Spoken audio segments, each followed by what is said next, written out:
Things are so tense nowadays, you can't say anything without starting an argument. Oh, yes, you can. No, you can't. Yes, you can. No, you can't. Yes, you can. You cannot. You can so. Yes, you can.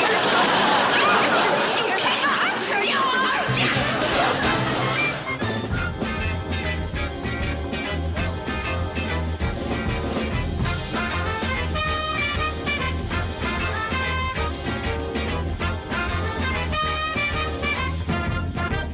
California, 1988, 20 years from now. Los Angeles finally succeeded in catching up with New York City today when Mayor Shirley Temple Black officially opened the newly completed L.A. subway system.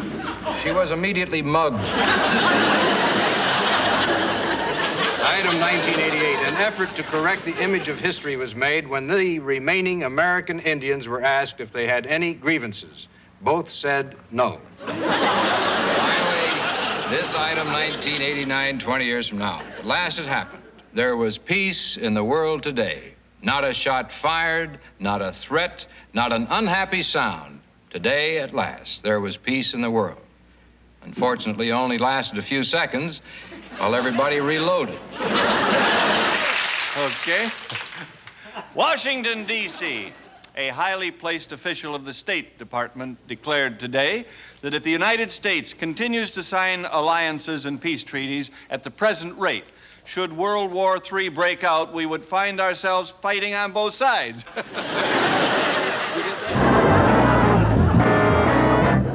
It's not the hawks or the doves that I'm worried about. It's those cuckoos in Washington who are trying to make pigeons out of all of us. Do you think we should escalate or negotiate? In Vietnam or Detroit. Our school system in Boston is doing something tasteful about the population explosion. We're teaching sex education, but we're teaching it wrong. Each week is our policy to speak up for people and causes who are all too often misunderstood. And tonight, we proudly salute censorship.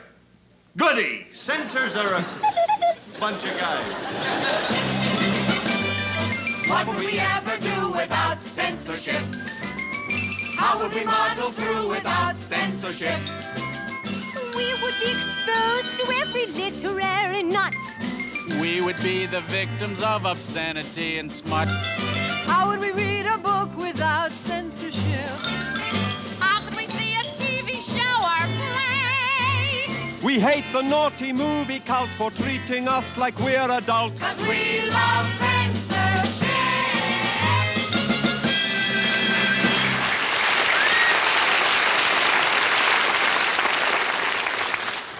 Kids, do you realize what life would be without the brave little band of censors? These dedicated few who protect you from naughty words, shield you from suggestive pictures, and guard you from the sight of the human body. Do you have even the slightest idea how they are constantly on the alert to ward off vulgarity, stamp out smut, and most of all, rid the world of sex and all that filth? As an unmarried good girl, I say, all hail, ye old censor. Hail to the society to which he has dedicated himself, this lonesome man, armed with but a tattered book of rules, a red pencil worn to the nub with his own moral fiber. Without support of court or government, he stands alone in the crosswalk of life, directing you, me, and good people everywhere, regardless of race, creed, or publisher. To heaven, lest by our own sins we fall into heck. Yes, hail to ye old censor! Hail! And hail to the stork which brought him! Ladies and gentlemen, you'll have to excuse me, but as you can see, this is a subject very close to my heart. Well, frankly, I was just afraid I wouldn't get the damn thing right.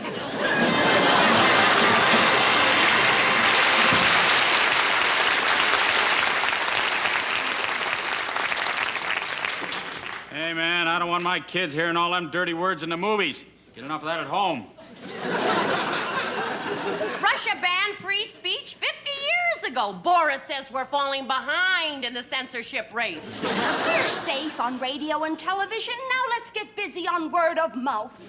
Let's clean up those honeymoons. Come on, kids. Hey, let's get sex education out of schools and put it back where it belongs. In the pool halls. You don't have to talk dirty to have a good time. You can peek in people's windows and listen in on party lines.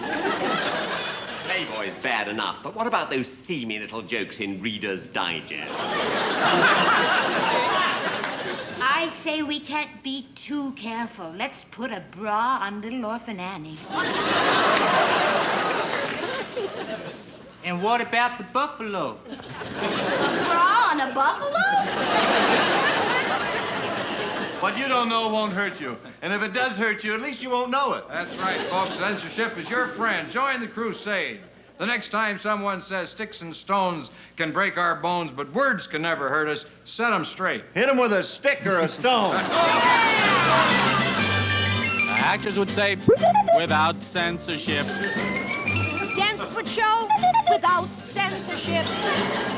Just imagine all the things they would do. Just to name a few.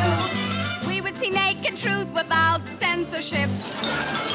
We would be prey to elbow, wrist, and hip. So shield us from reality, from sin and immorality, 'cause we love censorship.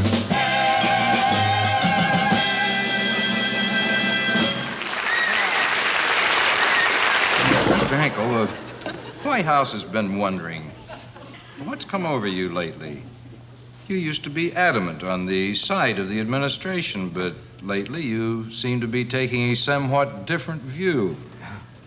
Well, what's come over me is a simple little blue pill called a pose. O-P-P-O-S-E. Well, isn't that interesting, Wally? From now on, you're fired. F-I-R-R-E-D. As one of the nation's leading politicians, would you tell us, please, what you think of the far-right conservatives? Well, I think they're fine, dedicated men who stick to the courage of their convictions and have the honesty and guts to stand up for what they believe in. And what about the far-left liberals? I can admire those individuals who take a position on principle and with unflagging devotion, state their views, and promote their ideals with integrity and conviction. And may I quote you on this, sir? No. Tonight I want to talk about all those bleeding heart liberals who say our military spending is too high. Boulder Dash! Why, if anything, it's not high enough. It's military spending that put this country in the shape it's in today. We're managing to keep it that way with nothing more to work with than a small, limited war in Southeast Asia. Now these weeping liberals want to take our good... What?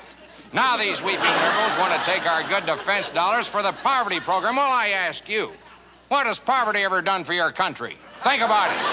Look alive, Congress. Give our nation what it needs most. A guaranteed annual war. I have nothing against minorities, but what happens when there's more of them than there is of us?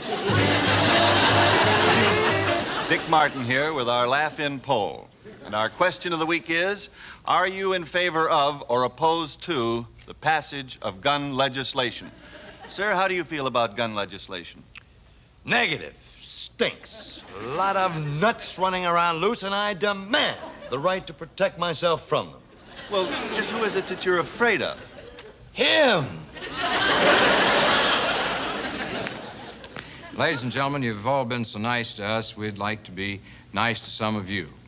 So we came up with the Laugh-In Award for Outstanding Achievement, and here it is.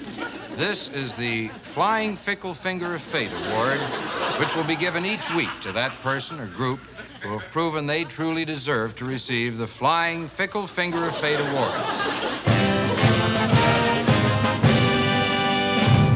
And our first winner is... May I have the envelope, please? Go get the envelope, Goldie.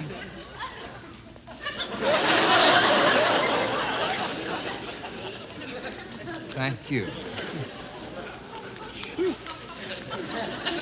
And the winner is the United States Congress, established 1781 as a lobby for the American people, for ignoring the wishes of 200 million Americans and delaying passage of a gun control law, we hereby present Congress with a first flying fickle finger of fate.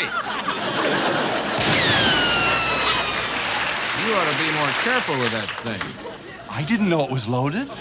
Sam? Yeah? You think you're going to be well represented in Congress this year? Well, let me give you a hint, Dan. The guy who represents me is a tall, white Protestant with 20/20 vision who can't dance, can't sing, and I didn't even vote for him.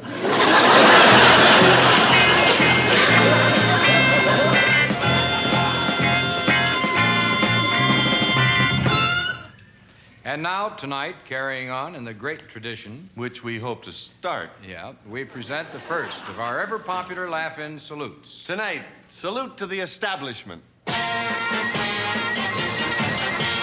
an E, with an S, with a T-A-B-L-I, with an S, with an H, with an M-E-N-T-I. Let's all salute the establishment, the group who tried to run the whole shebang. Rock, rock, rock! Groovy to the establishment, let's eulogize a really groovy gang. Rock, rock, rock! Hail the cats in authority, let's give the freedom bell a mighty clang. Ding dong! The guy on top, The boys in charge! the local buzz, Your army sergeant! the friendly president. Oh, ho! With an E-S-T-A-B-L-I-S-H-M-E-N-T.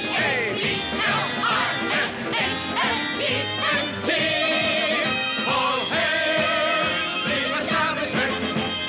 We rock, rock, we quickies, rock!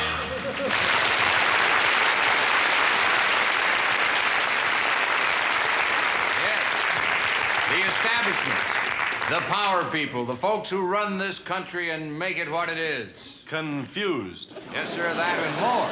And what does the establishment get for its troubles? Demonstrations, sit-ins, Love-in. civil disobedience, racial unrest. Is that any way to treat a swell bunch of fellas? Well, is it? No. Oh, you students, intellectuals, and other minority groups have been giving the establishment a lot of static lately, and we think it's time somebody took the other side. So, do you want to join us? Yeah!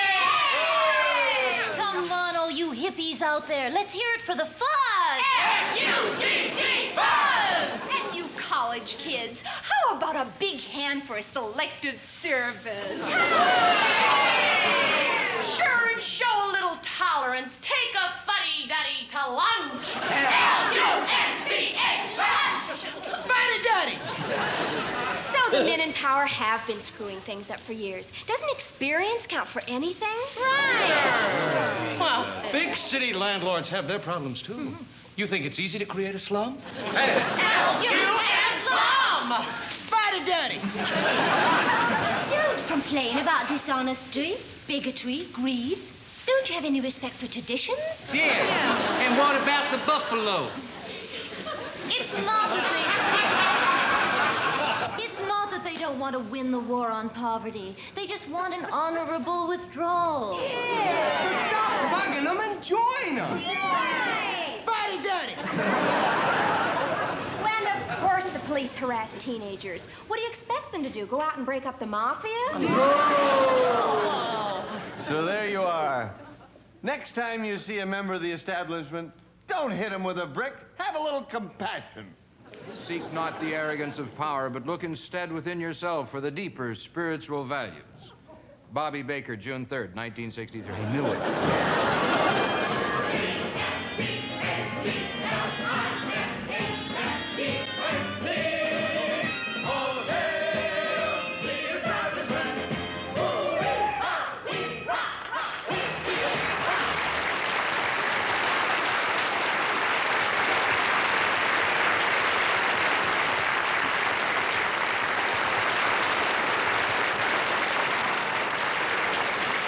Tune in next week when we'll be right here with another head-high stack of big ones for you and yours.